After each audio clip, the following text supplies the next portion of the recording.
In today's video, I'll be explaining to you how we can solve this question.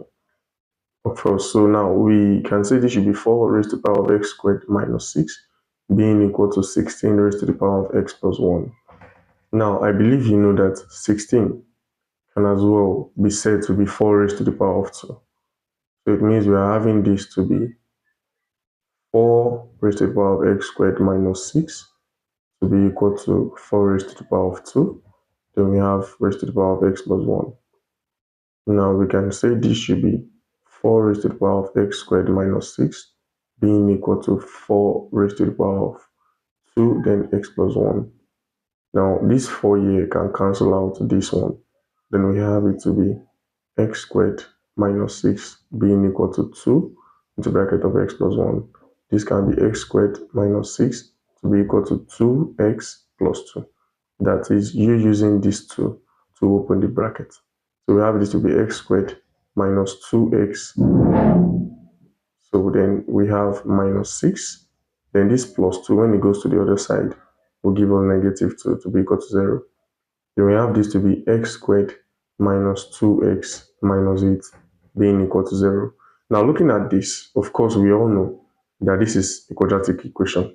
And solving this means we have to use the rules of quadratic. So the first question here is, what are those two values that you have to multiply to get minus 8? And at the same time, you add them, you get minus 2. The values are minus 4 and 2. That is, minus 4 multiplied by 2 will give us negative 8. Then minus 4 addition plus 2 will give us minus 2. So we have x squared minus 4x plus 2x minus 8 to be equal to 0. Okay, so now we have this to be, we can actually put them in bracket. Okay, that is, something is common between these two things, which is x. So x squared divided by x gives us x minus, then this will be minus 4. In such a way that when you use the x outside to open the bracket, you'll be having exactly the same thing there. So now here we have 2 common, then 2x divided by 2 will give us x, minus 8 divided by 2 gives us 4, being equal to 0. So now note that the things in the bracket, they must be the same thing. If they are not the same thing, you're definitely wrong. So we have it as x minus 4, and we have, what do we have left?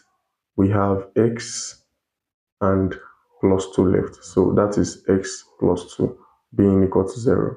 So it means that we have it as x minus 4 equal to 0 and x plus 2 equal to 0.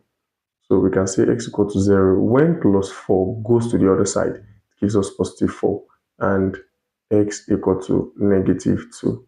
That is x equal to 4 or minus 2. So this is the final answer to this particular problem. Thank you for watching. Please do well to like this video and subscribe. Thank you.